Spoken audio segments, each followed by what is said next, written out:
welcome back to another episode of Revealing Biblical Truths. We are continuing to go through the book of Genesis, and today we'll be covering chapters 43 to 50. This content covers Joseph seeing Benjamin, Joseph making himself known to his brothers, Jacob goes to Egypt, the genealogies of the 12 tribes, Jacob blessing his grandsons, and ultimately Jacob's death. Before we get started, go ahead and like, share, subscribe, click the notification bell, and comment down below if you have any insights from this passage of Scripture.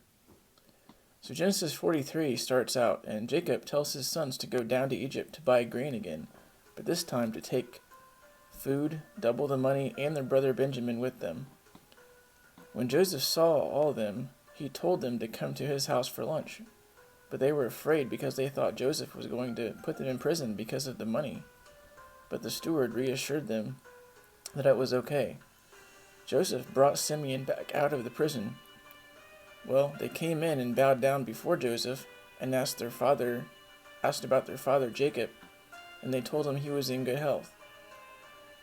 When he saw his brother Benjamin, he left to his room and cried and washed his face, and then came back. They sat down at the table in order of their age, and Joseph passed out the food to them all, and gave Benjamin 5 times the food. That ends chapter 43.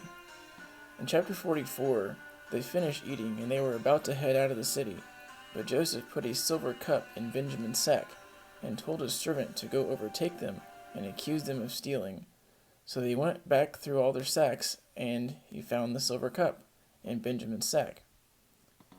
They then rent their clothes and came back to the city. I believe Joseph didn't want them to go. Joseph then also asked about his father and his brother and said that he will not see them again until he sees his brother, speaking of himself. They reasoned within themselves and said they cannot tell what actually happened and were beside themselves on what to do. That ends chapter 44. At the beginning of chapter 45, Joseph literally couldn't take it anymore, and he finally reveals himself to his brethren.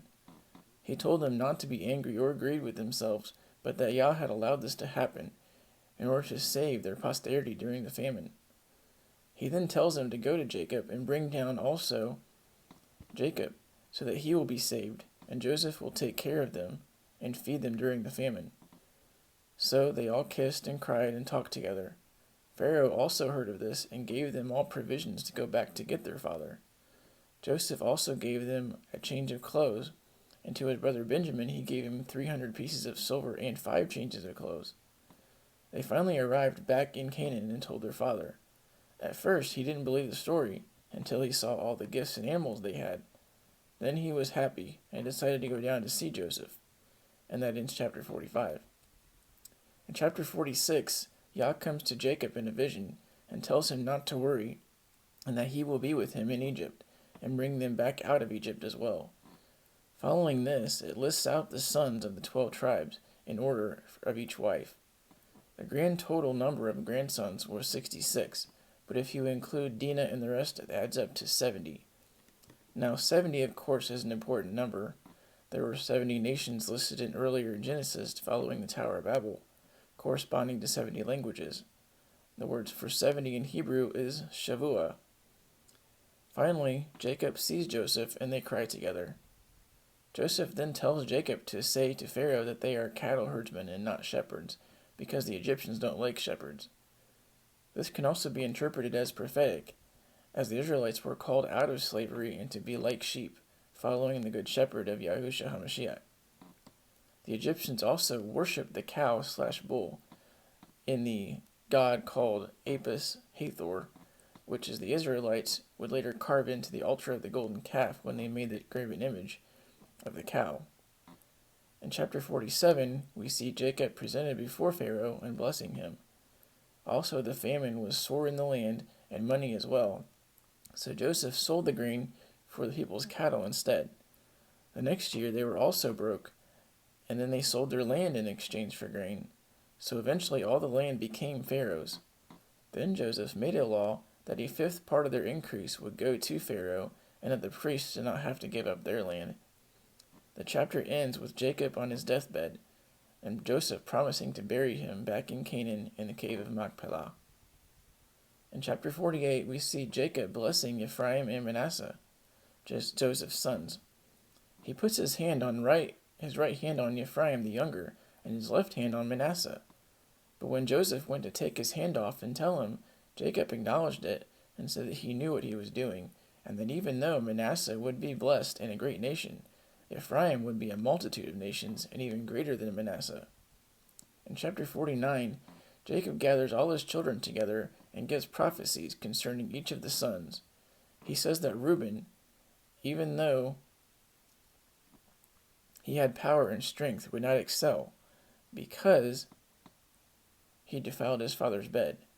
This is referring to the time when he had laid with Bilhah the handmaid. Simeon and Levi were said to be instruments of cruelty because the incident with Shechem, and that their portion would be divided in Israel.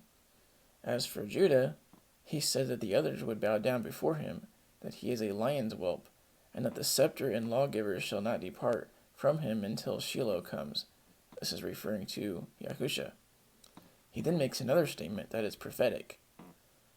Binding his foal unto the vine, and his ass's colt unto the choice vine, he washed his garments in wine, and his clothes in the blood of grapes. His eyes shall be red with wine, and his teeth white with milk. Zechariah 9:9 says, Rejoice greatly, O daughter of Zion. Shout, O daughter of Jerusalem. Behold, thy king cometh unto thee. He is just, and having salvation, lowly, and riding upon an ass, and upon a colt, the foal of an ass. In Matthew 21:5, it says, Tell ye the daughter of Zion, Behold, thy king cometh unto thee, meek, and sitting upon an ass, and a colt the foal of an ass. He says he washed his clothes in the wine. That's symbolic of blood. And as Yahusha himself said at the Passover meal, the wine represents his blood shed for many. Continuing, he says Zebulun will be the haven of the sea and of ships, and it is known that the descendants of Zebulun now occupy the areas of Denmark, Belgium, the Netherlands, and Scandinavia. Issachar was a strong ass who found good land and became the servant of the tribute. And it is known that the Issacharites eventually landed in the New World, where they became the Shakari, or the Cherokee. These Indians would indeed find good land, but became subjugated by the early Americans. He calls Dan a serpent. In Revelation, Dan is conspicuously missing from the list of the tribes. As for Gad, or God as it is pronounced, a troop will overcome him, but he will overcome at last. Asher will have bread, and it will be like royal treats. It says in the King Jimmy that Naphtali is like a hind loose and has goodly words, but in the actual Hebrew it's completely different. It says Naphtali is like a deer who brings forth beautiful fawns. Joseph is a beautiful strong bow, and finally he calls Benjamin a ravenous wolf who devours his prey in the morning and divides the spoils at night. The chapter ends and Jacob dies. In chapter 50, Joseph commands to have Jacob embalmed like they do with the kings of Egypt. They then go up to the cave of Machpelah to bury Jacob and return back to Egypt. But his brothers were fearful that since he died, that Joseph would be angry because they sinned against him. But he said he was not in the place of Yah, but that Yah had given this opportunity to him to bless him and save him. The chapter ends with Joseph telling his brothers that Yah will deliver them into the land of Canaan again, and that Joseph dies being 110 years old. They then embalm him and put him in a coffin in Egypt. And that ends the book of Genesis. Stay tuned for more episodes where I will start going through the book of Exodus, also called Shemot, meaning the names. Till next time, Shalom.